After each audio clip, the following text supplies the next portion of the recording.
I'm Christine Stavropoulos. Και εγώ ο Νίκος Σαμίδης. Και αυτό είναι το Greek Podyssey, το podcast της Ομογένειας. A podcast for Hellenes worldwide, sharing stories, culture, identity, laughs and a little bit of tsugrisma along the way. Γιατί μπορεί να φύγαμε από την Ελλάδα, αλλά η Ελλάδα δεν έφυγε ποτέ από μας.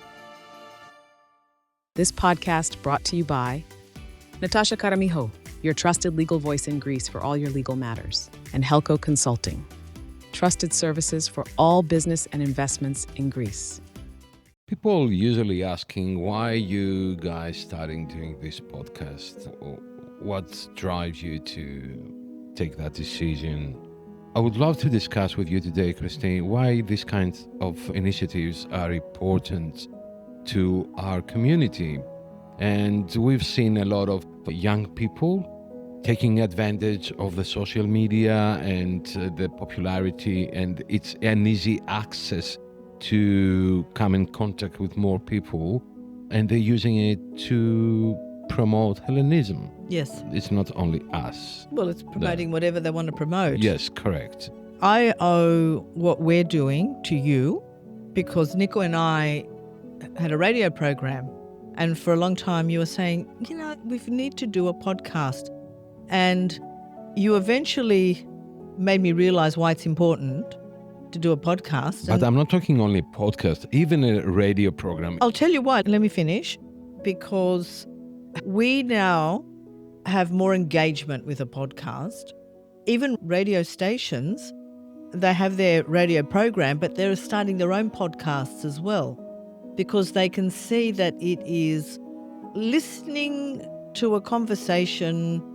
You can comment, you can engage, you can share. And I think it's more uniting. It can be a bit divisive because then you get people on there that jump and, say so. Yeah, but that's a good thing. It's a platform of free speech and it's your platform. You're not driven by the conditions of the media group that you're working with. For example, if you're with a radio station, you've got to abide by their guidelines of what you can and can't say. Whereas when you have your own platform, you can express anything freely. I think that's the appeal of a podcast. It's not driven by someone else. Freedom of speech. Absolutely. I'm going to give you a classic example in social media at the moment. I'll use Tucker Carlson as my prime example. When he was a presenter on Fox News, he was very much confined by the limitations of what Fox News wanted to promote, and he had to stick to that narrative. He left Fox, and it's like, whoa, he's become a journalist. He's become a whole other person that can challenge, he can debate, he questions, and he pushes the boundaries. He couldn't do that when he was confined within the norms of a TV station. Yeah, the guidelines. Do you understand that? And from one point, it's good to have a guideline, but then when you're limited and very guided on what you're going to say and how you're going to criticize an event, then that's not freedom of speech. It's like you're using an AI speech, someone, and you just give the prompts to him and he's taking over and he's do the speech. When you say guidelines, then you have the question of who controls the narrative that creates the guidelines. For me, exactly. You don't want someone that controls the narrative to set your guidelines. We have to set on our show our own guidelines, as long as we're not defaming people. So guidelines are what traditional media houses have, and they're usually beholden to either a political party, a political ideology, a sponsor. We're free from that, and that's why I think people are gravitating to podcasts. We don't have to have these guidelines. Okay, that's one when it comes to guidelines and guided information. Do you think that these platforms, like our platform, the Greek Podyssey, or other podcasts in the Diaspora, serve the reason for why they've been created?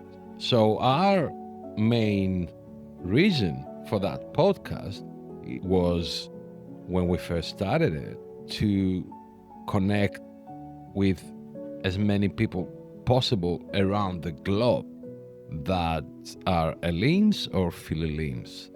And I think we're doing great so far, considering that We're a niche. we're a niche. We're a niche And- subject. And considering that it's only a year, almost Yeah, a year that it's we nearly are. coming up to our first birthday.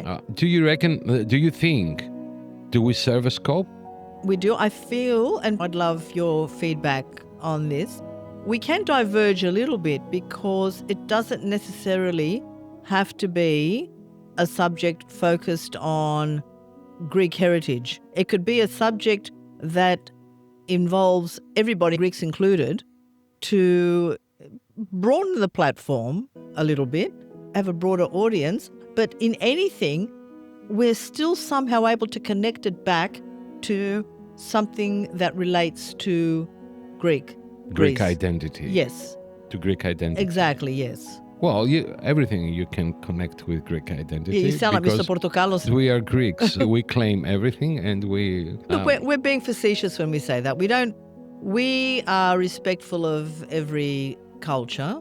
It just so happens that this is the Greek Podyssey. We focus on our Greek culture. But that's not to say that we're, these elitists that discount the contributions of cultures around the world. Cultures are what makes the world a rich place, and the fusion of cultures, which interests me very much, when one culture fuses with another and you get the beauty of music, you get the beauty of cuisine, food, and then you create the debate about who owns history, geopolitics, and then you get all of that creates discussion. For me, that's the most important thing. First of all, the most important thing is the information. You pass on information that sometimes people are not able to get it straight away. They need to research it.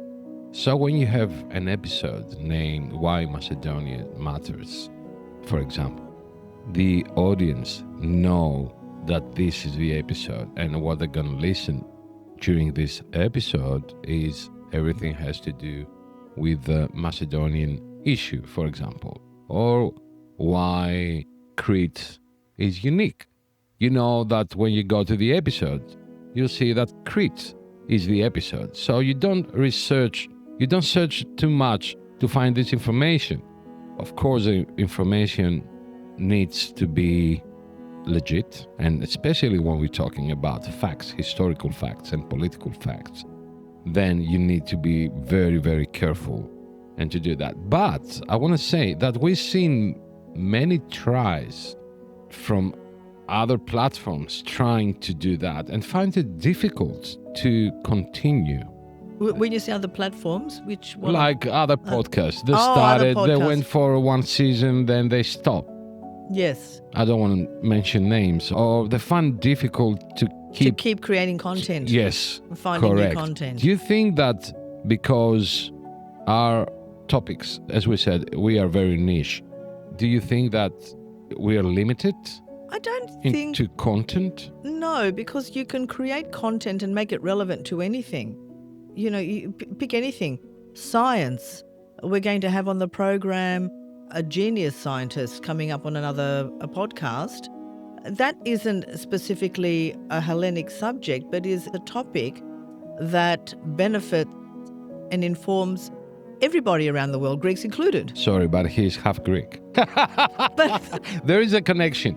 yes, people have said the secret to a great podcast, because by nature we can be quite voyeuristic people, like to look at a podcast as though they're eavesdropping in on a private conversation, which makes it different to when you're on radio and you're presenting a program and you put on your radio voice and your announcers. You're a bit more laid back. You can banter, you can disagree. The feedback that I get and what people love about you and I as a duo is we feel like we're just in the background listening to you and Nico have a private conversation. And they seem to enjoy that. Okay, I'll ask it differently. Are these topics that we discuss here in this podcast interesting for the young people? Look, Or our listeners are your friends and my friends, and the friends of I don't have millions of friends, because that's what our views. views and analytics are showing. Now, are they interested? I think there is this universal wave, I would like to say, where people are liking to discover or rediscover their identity and their roots, and they're showing a huge interest in the typical Greek teenager. No, someone in their 20s, 30s. They're looking at Greece more as something more than going to a beach bar, listening to doof, doof, doof, and then going to the bouzouki at night or whatever they do. They like to know more about the history of language. They want to know more about mythology, more about cultural music. And I think our topics are relevant to a lot of young people that are going on, we've seen other podcasters that are much younger than us that are touching on all these subjects of identity and Hellenism and correlating with other cultures. So I feel like we are relevant to... Are we approachable to the young people? That's what I mean. Like this, not only for... You mean you and I as individuals or our program? No, this podcast, but not only our podcast, but everyone who has a platform and talks about identity and culture with a little bit of chugrisma, as we said in the beginning. Do you think that the young generation are interested in these topics as our generation? Because I'm a bit younger than you. Sorry about that. Oh, okay. No, I didn't say that you're older than me. I said I'm younger than you. So, which means the same thing. No. But are they truly interested into that? Do they care about that? Look, are we spending our time here trying to educate or be informative? And everyone has a passion driver, and a passion driver is going to be something different for everybody. When we had Anthony Locaccio on the program, for example, when he spoke about his journey into meditation and healing, that resonated with a lot of younger people that are going through changes in life, challenges in life, and it didn't have to be something specifically a Greek topic. It was a young man, obviously, that's got some Greek heritage, half Greek heritage, and we spoke about a very universal topic which reaches anybody. It can touch anybody. So people that are looking for that in their lives will gravitate to listen to that podcast. Someone that's looking to hate on Greek history will be driven to our podcast just so they can challenge what we say and, be controversial. So it's really hard to pick a demographic because we're broken up more than just age groups. When it comes to investments and business opportunities, you need more than promises. You need experience that delivers. You need people you can trust. Helco Consulting provides strategic partnerships, clear methods, and services with a strong presence in Greece. Helco Consulting, your trusted consultants in Greece.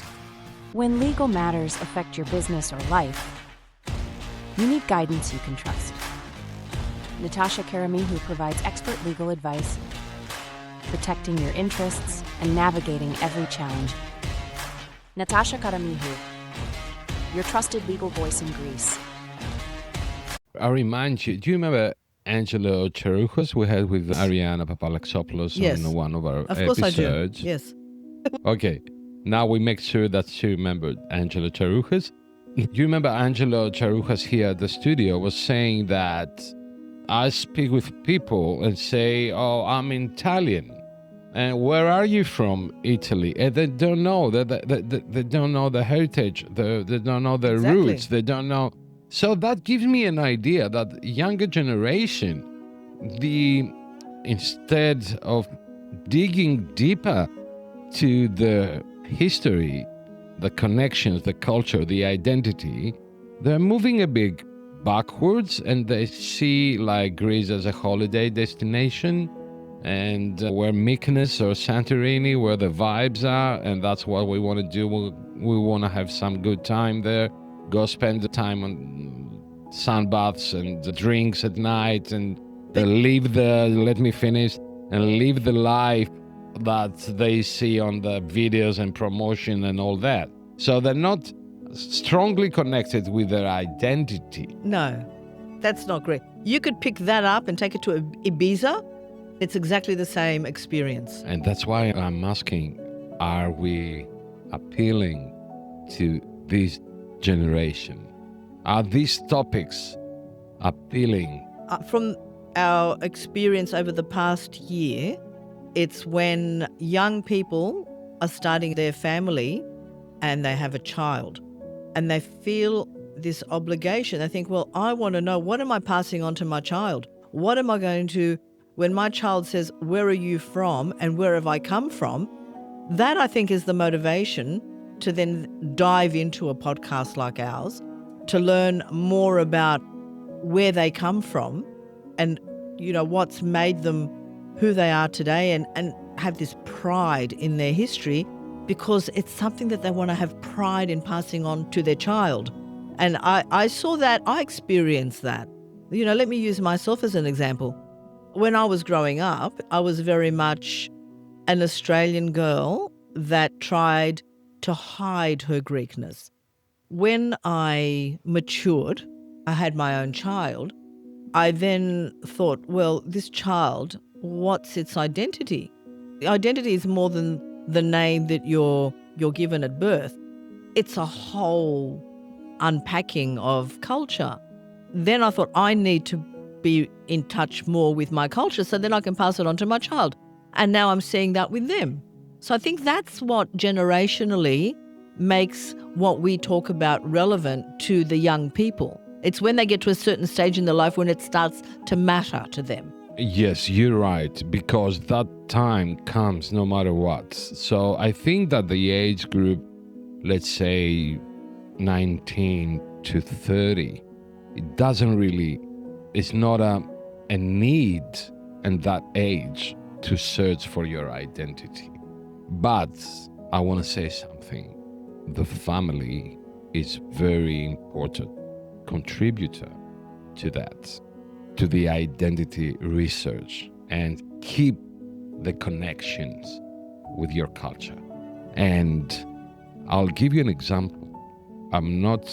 You're talking about Greek families, but what about mixed marriage families? They can have both. Exactly. They can have both. Absolutely. Heritages. And the more... it's enriching. Of course. That's a blessing to have two strong cultures in your family house. I'll give you an example, because I was talking with my son and I said to him, yeah, man, are you looking forward to go to Greece this summer? And he said, exactly as I'm going to say, Dad, I can't wait to go back home. He called it home. But he was born there too. He came here 4 years old. What are you talking about? He grew up here. It's still home. No. He discovered that it's his home from the last trip that we did in Greece, and that was 2 years ago when he was 16. And he said to me, it feels like home. This trip felt like I discovered, I connected more with my roots. Yes. But we blasting him every day about his Greekness and how proud he should be that he's a Greek and this and that. And well, it's got two full Greek parents too. Yes, but that's why I'm saying the importance of the family and how you keep the connections with your culture and your identity in-house. Can I give you a personal experience of mine which left an indelible impression on me from a baby? And it's like any other migrant story. My parents met and married here. They had no family, just my parents. So my father was a mechanic. He owned a service station, and his hours of work was 5 a.m. in the morning till midnight. I grew up remembering black hands. My father fixing cars. These black hands were very sort of what I identified with my dad. So when my mum, and I was a Caesar baby, my mother was in hospital for 10 days. Back then you had a Caesar, it was a big operation. When she was pregnant with my sister, my father said, well, we've got a dilemma here. When you're in hospital, if you have another Caesar, who's going to look after this one here? I'm working, you'll be in hospital. So necessity drove them to send me to Greece on my own when I was 18 months old. Which I think about doing that now, and I thought, oh my God, how traumatizing would that have been for my mother to send her baby. Okay, that's and my good. dad's brother and sister. That's beautiful. But you're putting your child as a 1.5-year-old on a plane across the other side of the world and giving her to flight attendants, because back then they used to do that and look after you. They're still doing it. Do they? Yeah. Right, okay. But I was on my own. And on the other side, I was met by my grandfather and grandmother and my dad's brother and sister.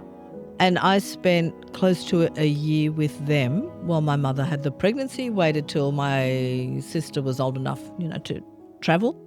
That seems to have left something inside me, Nico. You can't remember that, Don't Christine. you say that, but something touched me. I've connected to it.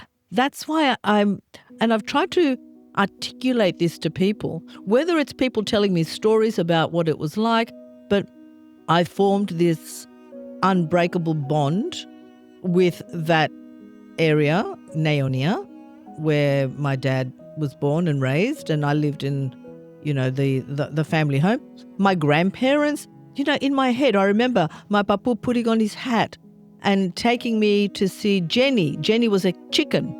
Let's go to Jenny to get some weird name for a chicken. But so, those things have connected me and bonded me to Greece forever, even though I was born here. I think the main reason that you feel that strongly vibrant in your memory is because the connection with your grandparents.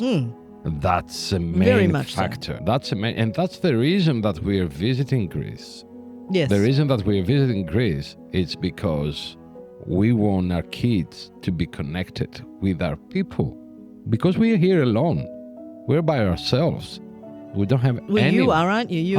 We are, yeah. you are, That's me, literally. yeah. So I have an auntie and cousins in Adelaide, but it's Adelaide. It's Adelaide, yeah. It's not like, it's not I'm grabbing a taxi and I'm going there, or grabbing a bus, taking the bus.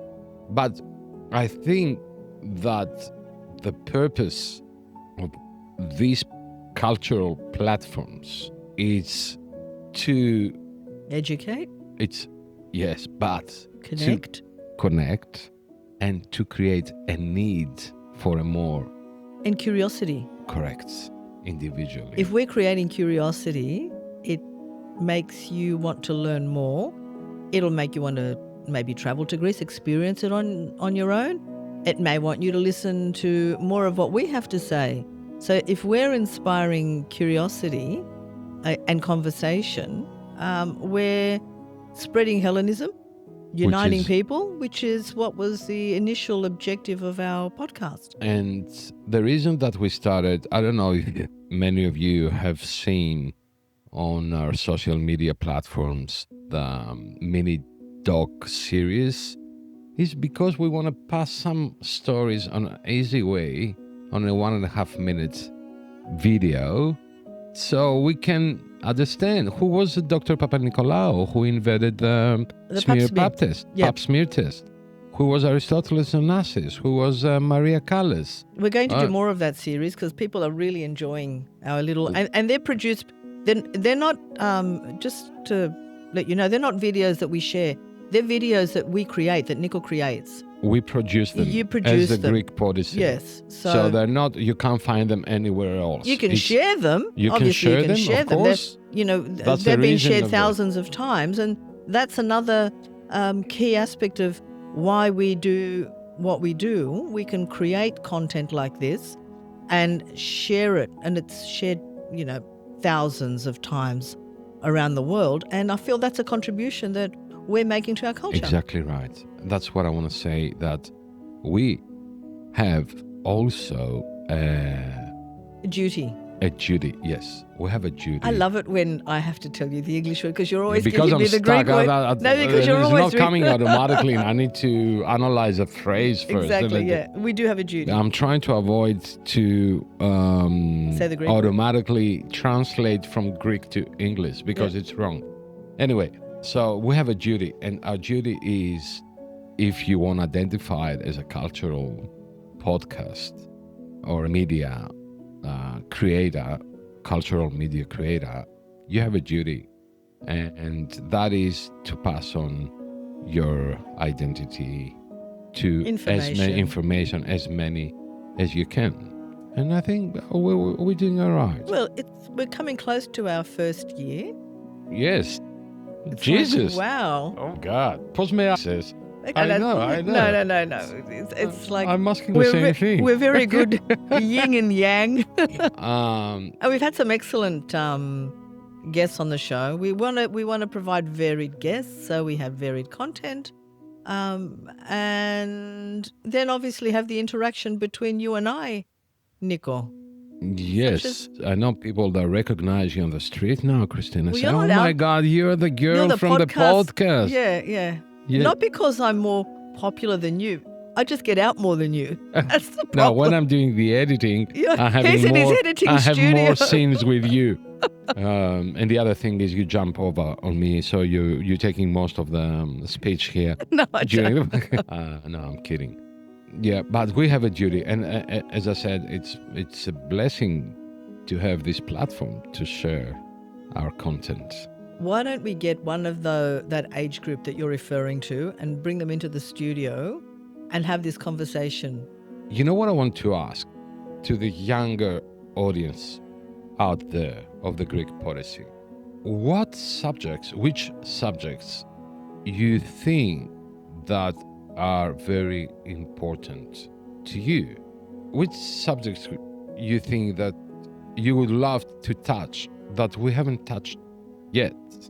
I think we need a bit of a feedback from the younger ones so we can have a bit of a balance. We would like more young people to get into this platform and to listen and to contribute with their stories, because we need to go further.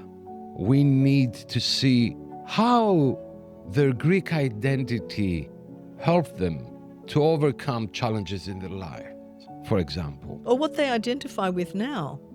I can think of a couple of topics off the top of my head now. We haven't really touched on music. And the younger ones, we're all so focused on traditional music, which we love, but there's this new wave of music now that the younger people, and you know it because you play it, Nico, you're very much into that. So I don't think we've utilized you musically with your professional training, get meta and introduce that side to a younger audience, or the grittiness of some of the suburbs in Greece, Exarchia, for example, and what's the culture in those enclaves of urban culture of in Athens, or we've got still so much content that we can bring you. We love your suggestions, and particularly the feedback, like you said, from the younger people. What makes it relevant to you? So then we can create that for you. Exactly. Yeah, but as I said, I would love to see more young people coming in and interact. For me, that's the key, the interaction. Because when we have a conversation and we're having a feedback and we're having a question and an answer, a second question, for me, that's the productive part of. Well, the interaction is what is everything. A podcast or a platform or a radio show. You see, in Greece now, all radio shows have cameras and they're doing live recordings of the show. Yes. Of the radio show, and then they're posting it and they keep the audience engaged. Look, even television as a medium, it's changed. Everyone streams TV programs now. Yes. The free to air. They've got their challenges with funding, sponsorship, whatever. Everything is streamed. So they may have their traditional programs that they've always had, but they're also streaming them because, that's the way the technology is now. Have you missed do you have a Greek channel box? I have. I've got every single channel. That's all I watch. Okay. So because I've been contacted from a friend from United States, Kostas Asimakis, and he asked me, Nick, could you kindly please give your honest review, because I'm creating the Papu TV, which is Papu TV. I love the name already. I love the name already.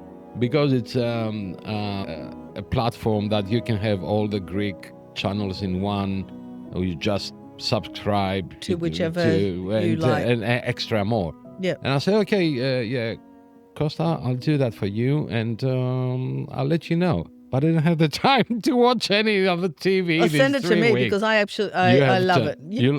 Okay. You want to do the review? I'll do the review. Send it to me. Okay, beautiful. I'll review Papu TV. Okay, beautiful. That's another one. Only because I watch a lot of Greek television. And you know what? Predominantly Greek television. I think that all Greek businesses should be lobbied. We should support one another. Yep. We should connect one. We should have this network. There's that network, that global network that... Yes, exactly. We want to, really lobby for that. But do you know one of the reasons I watch a lot of Greek TV? It's a way to improve my language skills. That's the best. Honestly, not only my vocabulary, syntax, accent, you think, oh, what did that How word about, say? Orthography, I'm getting better at that. You're getting better at that because who's teaching you? You. Like, you don't get orthography unless you're reading subtitles. You don't read? I do read. You have to. I'm quite fluent reading Greek. That's the way. And that's how I've learned. That's what the made way. me fluent in reading Greek was Greek theatre, having to learn and memorize the scripts. Yes. So learning Greek does not have to be going to a classroom with a teacher. It can be listening to Greek television, taking part in Greek theatre, just listening to the language. And I can put on a French film. I can put on a French film, for example. Songs. Music, absolutely. I can put on a French film or Italian, and without just focusing on what they're doing, it familiarizes yourself. You familiarize yourself with the language. Never underestimate the power of television, theatre, movies in helping you understand and learn another language, and particularly theatre, because you've got to, learn to memorize the script. It could be in Greeklish for you. I challenge myself to learn to read Greeklish. I challenge myself to read it in Greek. So now I can pick up a text that I can fluently, and I enjoy reading Greek. Yeah, that's good. That's good. Yeah. That's the way. I want to give a piece of advice. To me? No, to everyone. Yeah. The young generation. By keeping your Greek identity alive now that you are in a young age, and I'm talking people like from 16 to 25, because after that period starts coming out more easily. Yes. It's very important because in the future it's a tool for you. Keeping your Greek identity and discovering your Greek roots and connect with your Greek roots, it's a tool for your life. I can guarantee that 100%. Do you agree with that? I agree with that. I'll take it one step further. Our roots are what gives us our identity. If we're trying to homogenize ourselves, where we remove ethnicity, we're removing a huge part of our identity, and that's what defines us. I'll take that. I'll second that. Yes. So let's keep going. Let's keep going. Let's keep doing it. We're loving it. Yes. You do all the hard work. You do all the editing. No. I don't agree with that. Everyone's doing his part. Yeah, but the main thing is we enjoy engaging with you, interacting with you, and we want to just keep growing and bringing more varied content that's relevant not to your identity but everyday life. And we're hoping in one of our podcasts next season to be having an expert psychologist on the program to talk about generational trauma. Next season? Next season. Okay. Or you can do it this season if you like. Okay. I'm easy. I'm excited about that. One of our a lot of next people have told us that, there is a lot of episodes. generational trauma. So let's, unpack that and discuss it. Yeah, okay. It's not nice to talk about trauma, but you know what? It is there. It is. It is there. If you are living trauma, you may be living it and not even realize that you are. Yeah, that's true. So having an expert that can pick some of those signals might make you think, oh, okay, now I need to address this so I can expel it from, address it. Anyway, that's Beautiful. Thank you, Christine. That was a beautiful conversation. I really enjoyed enjoyed it. Yes. Thanks, everyone, for being with us for one more episode of the Greek Podyssey, and we are looking forward to seeing you in the next one. Thank you. Bye-bye. This podcast brought to you by Natasha Karamiho, your trusted legal voice in Greece for all your legal matters, and Helco Consulting, trusted services for all business and investments in Greece. I'm Christine Stavropoulos, Κι εγώ ο Νίκος Σαμίδης. Και αυτό είναι το Greek Podyssey, το podcast της Ομογένειας. a podcast for Hellenes worldwide, sharing stories, culture, identity, laughs, and a little bit of tsugrisma along the way. Γιατί μπορεί να φύγαμε από την Ελλάδα, αλλά η Ελλάδα δεν έφυγε ποτέ από μας.